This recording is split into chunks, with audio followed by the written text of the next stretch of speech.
You are listening to Meet the Thriller Author, the podcast where I interview writers of mysteries, thrillers, and suspense books. I am your host, Alan Peterson, and this is episode number 182.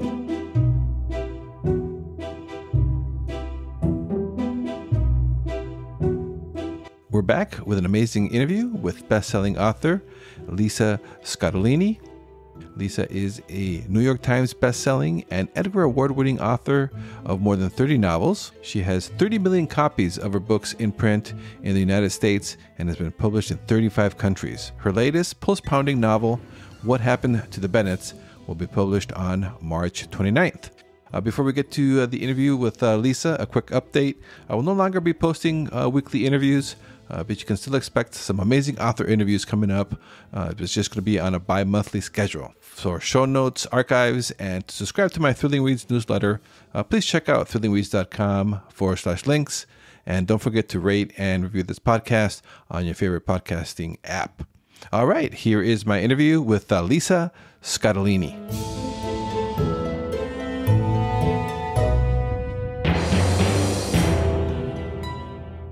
Welcome to the podcast, Lisa. Thank you so much for having me, Alan. I really appreciate it. Oh, thank you. I'm so excited to have you on here and to talk to you about your new books and your writing and all that good stuff. So can you tell us a little bit about your background before you started writing and publishing these novels? There was a log cabin involved. Now, I'm so old. I'm trying to decide if I should go to my first divorce or my second. You know, that's not a sentence you want to hear yourself saying when you're trying to impress this new podcaster. I think I used to be a lawyer, also a bad thing to go to. But when you get people to like you, never want to lead with that lawyer thing. But in short, I always loved books, and I loved Nancy Drew. And after my first divorce, I said, I wanted to stay home with my daughter because she was born about the exact same time. That's really excellent timing. And so I said, well, you know what? Why don't you try to write a novel? Because I was an English major. And of course, everybody thinks they can. And the truth is everybody can write a novel. I mean, that is the God's honest truth. And I mean, if I can, anybody can. And the truth is I just started. And that was, 5 years of terrible rejection. My favorite rejection letter, I still remember. It was, we don't have time for any more clients. And if we did, we wouldn't take you. Oh, ouch. What a jerk. I know. And you know that I saw that guy like 10 years ago at Book Expo, where I was at Keynote. And he's like, Lisa. I'm like, dude, I don't have time to talk to anybody. And if I did, I would not talk to you. That's how petty I am, really. I don't blame you. Yeah. Right? And so that was like 30-something years ago and 30-something novels ago. And God bless my readers who basically have built my career. I mean, they have stayed with me book to book, and I've changed genres. I write historical fiction now. I write humor. I just write whatever I want to write and try to make it really as good as I possibly can. And then I get to talk to you. So that's pretty much the update. Oh, wow. And so, yeah, I noticed that too, that your last book, Eternal, was a historical fiction. And What Happened to the Bennetts is like a psychological suspense novel. Right. Is there a lot of difference between like when you're writing the two? Is it like the different approaches, or how does that work? You know what? It's so funny because I'd always written like, I don't believe in any of these genre distinctions. And now I know I proved it to myself because I always wrote, whether they're domestic thrillers or legal thrillers or fast moving novels, I just think of them as fast moving novels. And then I secretly always wanted to write this novel, Eternal, about this, basically a love triangle set during Mussolini's reign in Italy and then the Nazi occupation. And then I'm like, you know what?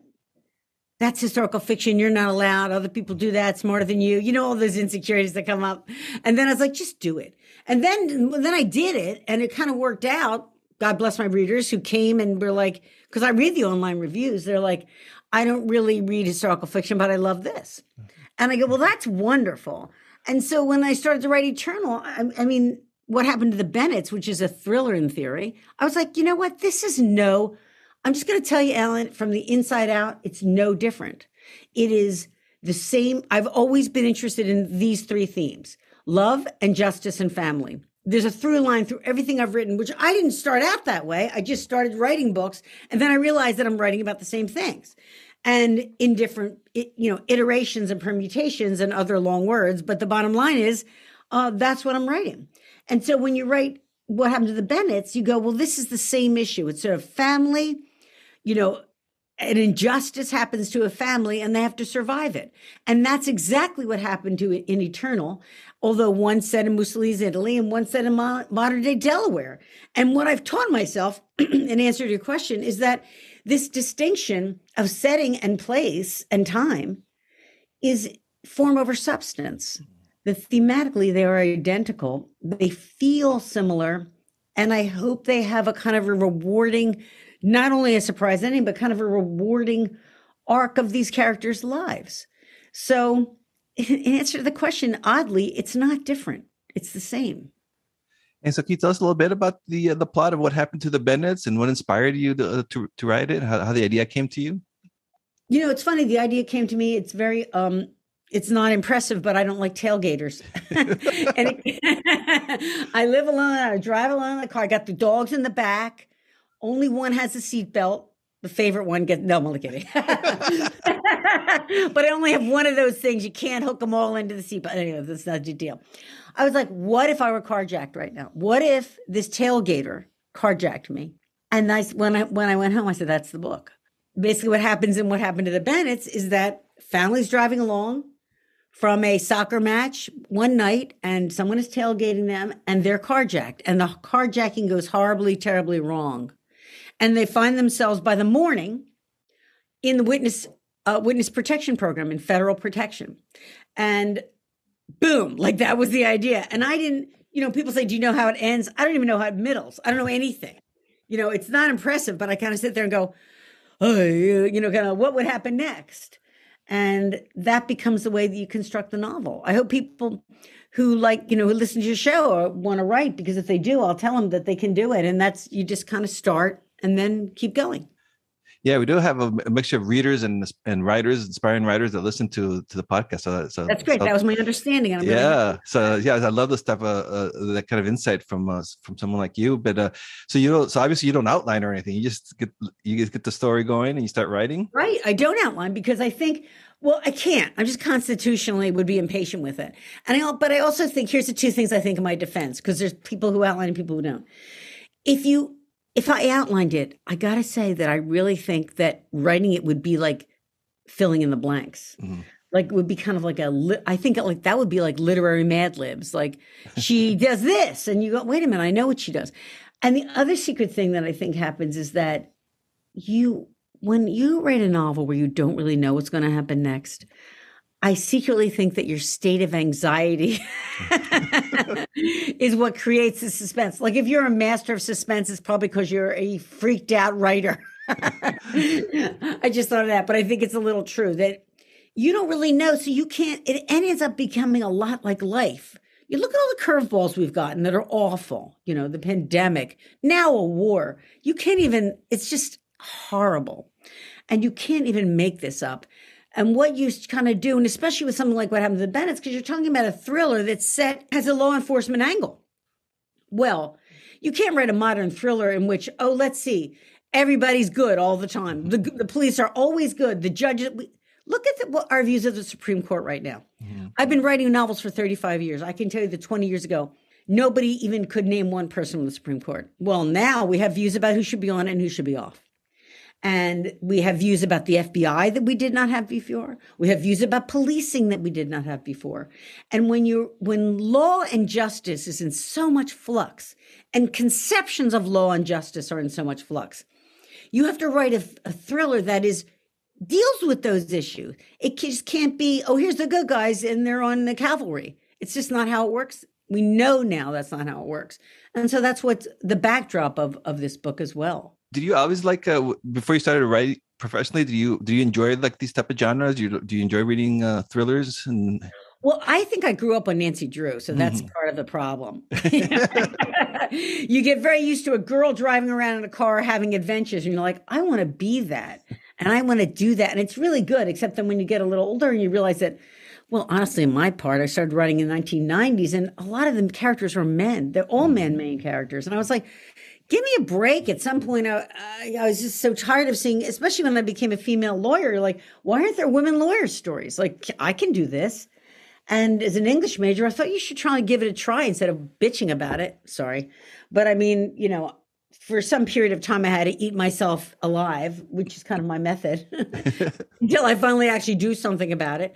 And so I think that's sort of what got me to where I am. I think I just kept trying to do it and try to get better and try to refine the craft a little and live in the world so all of the world is there. For example, like in this novel, he has to really think about himself as a man and a father. And at some point I started writing male main characters as well. I was close to my dad. Obviously, I've met in my life, not as many as I would like, but that's another matter. And I go, well, what is a hero what is a father? What is a hero? My dad, I was really close to him. And I loved his personality and that he was heroic, but didn't really understand that about himself. And we're a society about it. I just got back from the new, I love superhero movies. I saw the new Superman, not just one Superman, 3 Superman. I mean, Spider-Man, they're all like, we love superheroes. And I go, what is happening with this? Well, partly it's the ideas we put on men. You must be rich. You must be a titan of industry. You must be thin. You must be handsome. You must drive a great car. What are the things we do to men? What do we tell them their personal power is? And what do we do to women? What is a modern hero? Because that's the problem with this character. That's his issue. He doesn't view himself as a hero. In a way, he is. But when this horrible thing happens to his family, he's got to figure out how to get them out of this. And at some point, I think I had him say, and I'm not giving anything away, just heard him go like, maybe a hero is just a guy who solves a problem for his family. And that's not a bad definition. Yeah, I think that's one of these type of novels too, is because it's kind of like it's like regular people versus like the super cop and.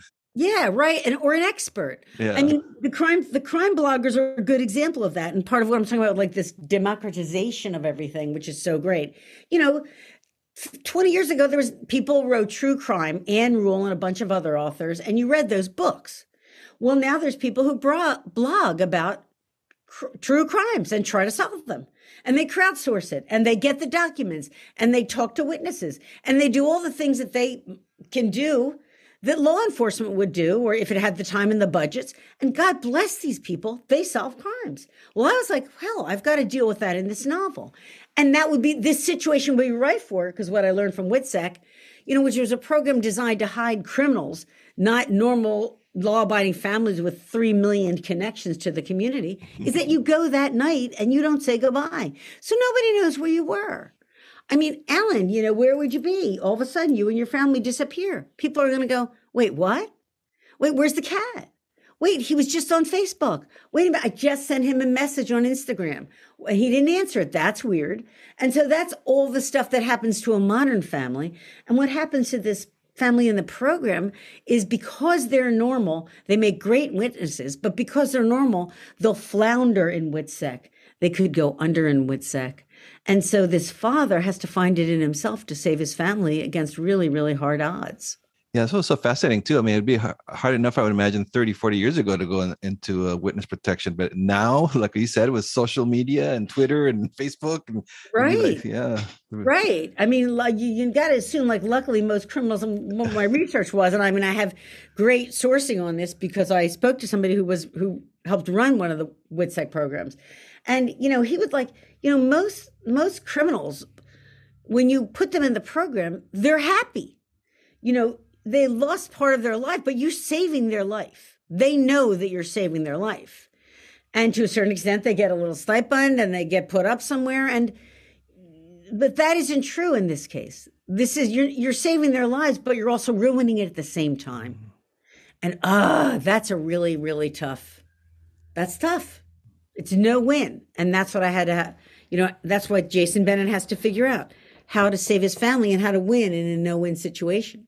As you mentioned a bit about the research, how much research do you put in before you like actually start writing, or do you do it like at the same time? Or? I do it at the same time because I like I said, I'm impatient. I can't be bothered. And also I think you find out what you need when you do it. Mm-hmm. Like I had to talk to the FBI guy up front. I go, what's the first move? Where does he go? And that's when I got my first surprise because I live in Pennsylvania.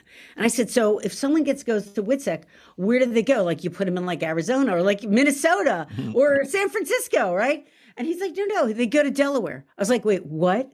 Like Delaware's 20 minutes from me. Like it's not far. And I was like, this isn't what I thought. And he said, well, that's kind of what we do because there's an interim period where you have to basically be trained and oriented and accepted into the program. You're called applicants, and the application process is really arduous. And I'm like, who knew this? It's like college or something. And, it's like the college you never want to get into. With that. I just thought of that, but it's kind of true.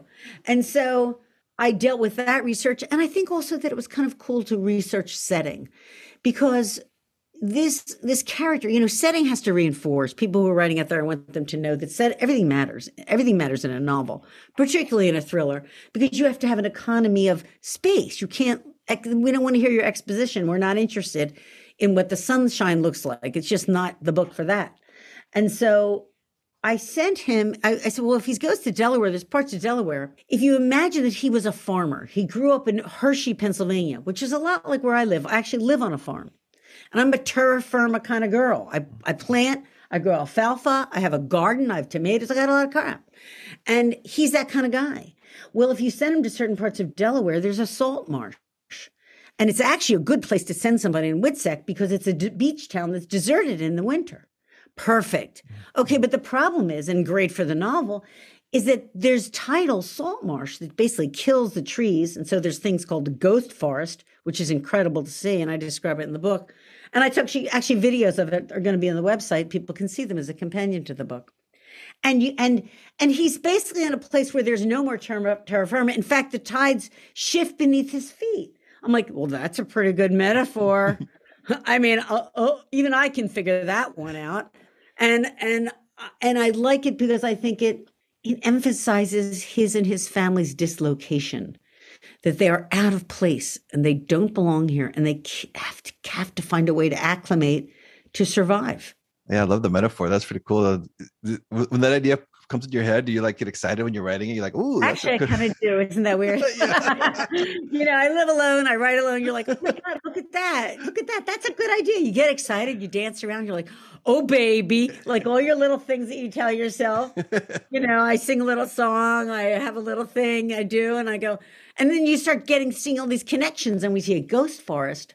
And you go, this is sort of interesting because that's the term given to that's what ecologists call it, when all the climate change happens and it kills the trees at the root. The trees don't fall over, they just turn white, and it's kind of horrifying. And I went there at night, and it looks like there's bones in the sky. And you're like, oh, God, I can't even make up stuff this good. And then you start to think, well, let's say, for example, and it happens in the book, that they have to leave everybody they know. And I go, well, they kind of ghost everybody they know. Okay, that's pretty good too. And then also they have lost. And so they're living in a house essentially with ghosts. And you go, okay, baby, maybe this is developing some resonant layers. Look, Ellen, I can't tell you if anybody picks this stuff up. I don't know. But I will tell you that I have faith in readers that they do. And I have faith in their consciousness that it works on them like it works on me. And they start to make these connections and it all becomes real for them in a way it wouldn't if you had it on this pavement in Chicago. That's just going to be a different book and have a different feel. And so what's your writing day like when you're working on a project? Do you have set hours? Do you give yourself word count goals? I do the word count goals. I'm a big fan of that. And I would encourage anyone listening, any way you do it is right. Because it's very individual. But I work every day, except a day like this, so I'm having fun talking to you. And I do 2,000 words a day. Now, I start at 9 and I don't stop till I have 2,000 words. A lot of times that will take me till 6 o'clock at night. A lot of times that will take me till 9 o'clock. I just break up. I go around 2 o'clock, I'll eat something. Maybe I'll walk the dogs. And sometimes when I look away, and people should take to heart, when you look away, sometimes an answer will come to you. Because, in first draft especially, you're not fussing over verbs. Mm-hmm. You're trying to figure out what actually happened. Like, what are they going to do? And so that's hard thinking. Like, your brain will hurt at the end of the day. I go, that Monty Python, my brain hurts. Like, it's kind of like, my brain hurts. And then... So I always do the first draft, second draft technique, which is the first draft is like Hemingway says, write drunk, edit sober. Mm. I don't drink, but I mean, you get it down. You don't worry about how it sounds. You just have to tell the story to yourself. And then by the time you're done, oh my God, This ended like the surprise ending is a surprise to you. You're like, holy God, look at this. This kind of works. And then you're in pig heaven, because to me, that's my happiest day. Because I go, now all I have to do is make it better. Now I know I have a story. So now I get to worry about taking out the sentences that I don't need, especially for a thriller. You want it to be fleet. So you have to take out stuff. You never tell the reader something twice, because a lot of people, God bless them, will read a thriller in one sitting. So if you told them something on page 30, they're going to remember on page 65. You don't need to hit them over the head or bore them. You can or not allowed. So you take it out. And Elmore Leonard says, I take out the parts people skip. I love that. And that's such a great quote. And I always thought that was kind of funny. And then yesterday I was writing and I was like, you know what? I finally can. 30 years it has taken me. But I said, oh my God, I am not going to write that paragraph because people will skip it and I will later delete it. No one cares. No one cares. No one cares. No one cares. And particularly at the end of the book, at the beginning, you're establishing setting and things like that. You get to tell a little more details so people can picture it. As Stephen King says, imagine the scene and then reproduce it for the reader. That is the most essential, most brilliant, most succinct explanation of writing I've ever heard. And anybody can do it. Imagine the scene and then reproduce it for the reader. And so you learn that by the end of the book, they don't need to hear the great description of the office again. They know what this office looks like. They know what this swamp looks like. They just want to see what happens and how it ends. It's really a remarkable thing. And I feel very, very lucky to be engaged in this profession. I love books and I'm just thrilled to write them and read them, really. Yeah, I'm so curious too, because you have over 30 novels.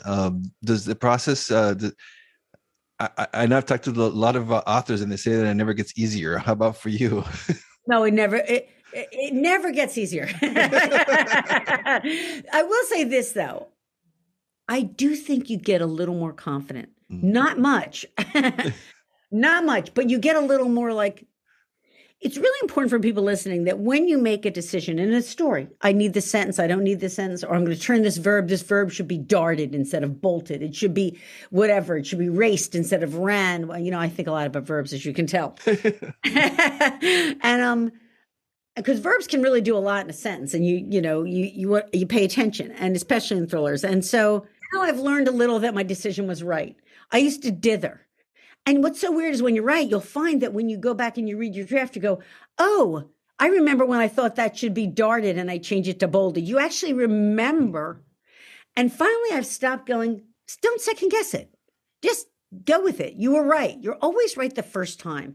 If I had listened to that, I would not be divorced twice. I'm just telling you that right now, Alan. It's really a true thing. Your gut is telling you something, and you bring it with you when you sit down at the computer. I noticed too when I was checking on your website that you write a column with your daughter. How does that collaboration with working with your daughter like that? It's really fun. I write a humor column, which has been published in the Philadelphia Inquirer for the past 12 years every Sunday. But for people who aren't in the area, they can read it on my Facebook page. I post it on all of my social media every Sunday morning at 9. And it's really, it's kind of a little inspired by Irma Bombeck, who kind of just wrote about life as a woman. I mean, I'm kind of a woman on my own. It made it into memoirs, and the first one was called "Why My Third Husband Will Be a Dog." It was really it was not man bashing. I'm just telling you, it was dog loving, because I just, there's so many women, you don't really know where your life is going to lead you. I mean, it's lovely. You're a lovely guy, and it's lovely to be able to talk to you. And I never thought, wow, you have all these books and you wrote them, and how did that happen? But I also never thought that I would be so completely single. I'm in a room now with 3 dogs. I'm very happy about that. They're very quiet right now, which is excellent. And you don't really know where your life will lead you. And I just wanted to write about that because I know that there are a lot of women who are widowed or divorced or just on their own, and men too.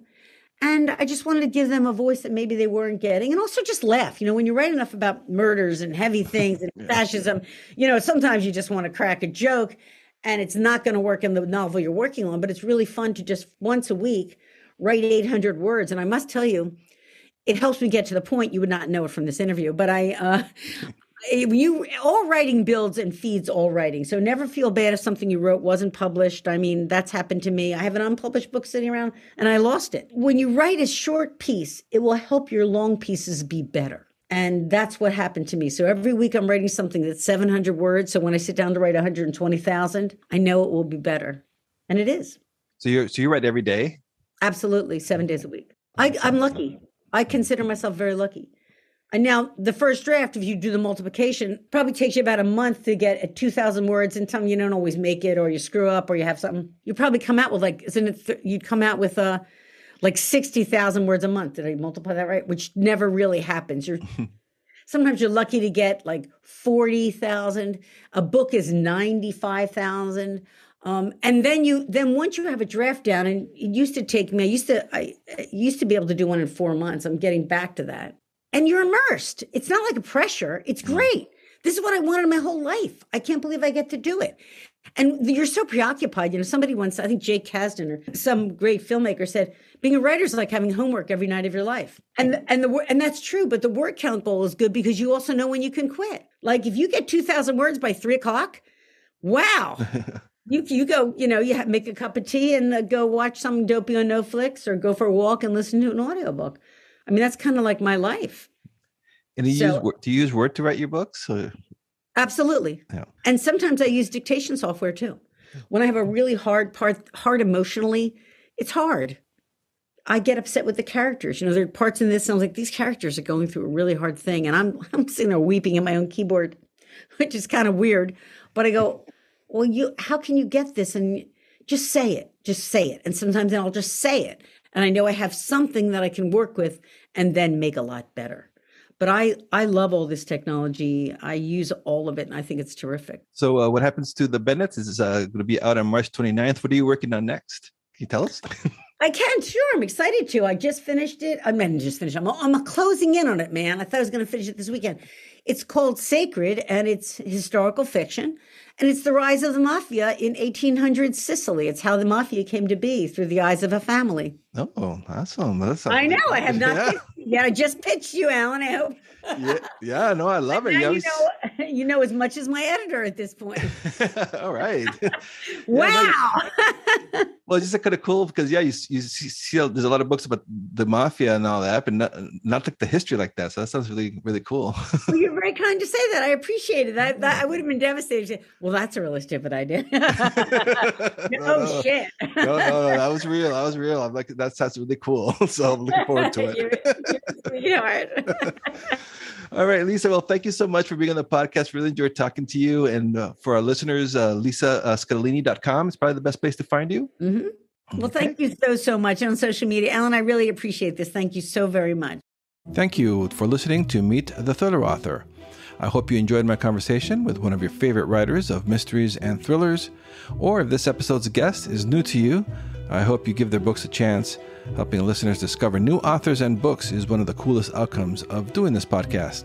As always, you can head over to thrillerauthors.com to sign up to my Thrilling Reads email list. That way you won't miss out on any great deals in thriller and mystery books. You can also check out all the links and resources in the show notes for this episode over at thrillerauthors.com. And also please do subscribe to this podcast if you haven't done so already, and leave a rating and review wherever it is that you're listening to this show. If you have done that already, I thank you. I really do appreciate your support. For my other links to my author website, social media haunts, and more, check out thrillingreads.com/links. All my links will be on that page. So that's it for this episode. See you next time, and stay safe out there.